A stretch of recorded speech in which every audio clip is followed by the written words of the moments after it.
Assalamualaikum warahmatullahi wabarakatuh. Alhamdulillahirabbil alamin. Wassalatu wassalamu ala asyrafil anbiya'i wal mursalin wa ala alihi wa sahbihi ajma'in. Puji syukur pada Allah Subhanahu wa taala. Pada kesempatan ini Allah Subhanahu wa taala terus memberikan kita kesehatan, kesempatan dan keafiatan sehingga kita bisa hadir dan bisa melanjutkan pembelajaran kita. Salawat dan salam terus tercurahkan kepada baginda yang mulia Nabi Muhammad sallallahu alaihi wasallam dengan ucapan Allahumma shalli ala sayyidina Muhammad wa ala ali sayyidina Muhammad. Pada kesempatan ini kita akan melanjutkan pelajaran kita tentang toleran atau dengan tema menjadi generasi toleran, membangun harmoni intern dan antar umat beragama. Intern ini maksudnya adalah sesama muslim. Kalaupun ada terjadi perbedaan, maka kita harus saling menghargai. Antar umat beragama, perbedaan agama juga kita harus toleran dan harus harmoni, harus saling menghargai. Tujuan pembelajaran kita, setelah pembelajaran ini selesai, bab ini selesai, minimal peserta didik diharapkan mampu menjelaskan teori dan praktik toleransi menurut Islam, serta menerima hakikat perbedaan sebagai sunnatullah. Yang kedua, tujuan pembelajaran kita yaitu peserta didik mampu mengevaluasi praktik keberagamaan umat Islam di lingkungan masyarakat yang majemuk serta memiliki keberagamaan yang toleran. Yang ketiga, setelah peserta didik menyelesaikan pembelajaran ini, peserta didik diharapkan mampu membuat quote yang berisi pentingnya toleransi dalam ajaran Islam, serta memiliki sikap toleran intern maupun antar umat beragama. Pembahasan yang pertama yaitu definisi toleransi dalam Islam. Secara bahasa, toleransi berarti mengizinkan atau memperbolehkan. Secara istilah, toleransi diartikan sebagai sikap menghormati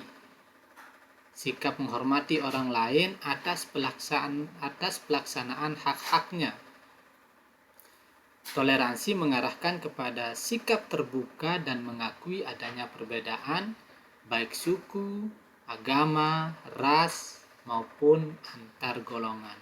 Setiap orang berhak untuk dihormati, setiap orang berhak untuk dihargai.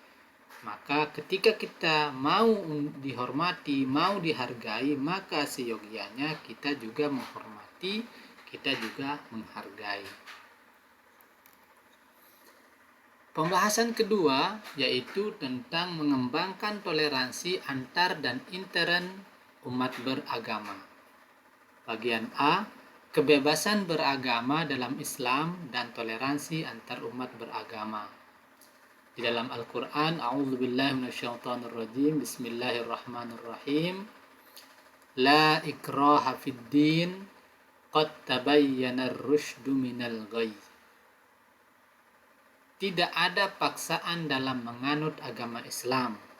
Sesungguhnya telah jelas perbedaan antara jalan yang benar dengan jalan yang sesat. Quran Surat Al-Baqarah ayat 256. Di sini kita juga membahas tentang prinsip kebebasan beragama. Yang pertama, menghargai keberadaan agama selain Islam. Penghargaan Islam terhadap keberadaan agama lain didasarkan pada pengakuan Islam terhadap kemajemukan. Islam mengakui bahwa kemajemukan merupakan kehendak Allah Subhanahu wa taala. Allah menciptakan manusia dengan bersuku-suku, berbangsa-bangsa, berbeda warna kulit, dan juga berbeda agama. Perbedaan ini adalah sunatullah.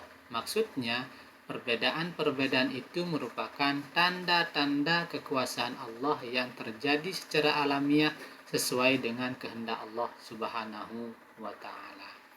Kemudian yang kedua, prinsip kebebasan beragama ini menghormati keyakinan dan simbol kesucian agama lain. Toleransi beragama akan terwujud dalam kehidupan bermasyarakat apabila ada sikap saling menghormati terhadap keyakinan agama masing-masing. Karena itulah Islam melarang untuk melakukan penghinaan terhadap keyakinan dan simbol-simbol kesucian agama lain. Keyakinan dan simbol kesucian agama lain harus dihormati oleh umat Islam. Yang ketiga, bekerja sama dengan pemeluk agama lain. Maksudnya, Islam mendorong umat Islam untuk bekerja sama dengan pemeluk agama lain. Perbedaan yang ada dalam keyakinan dan praktik keagamaan tidak perlu dipertentangkan. Islam mengajarkan untuk mencari suatu pandangan yang sama dengan umat beragama lain agar bisa saling bekerja sama dan berkompetisi menuju kebaikan. Gotong royong yang dipraktikkan warga desa juga warga masyarakat terus digalakkan supaya antar umat beragama terus bekerjasama, saling toleran dan harmoni.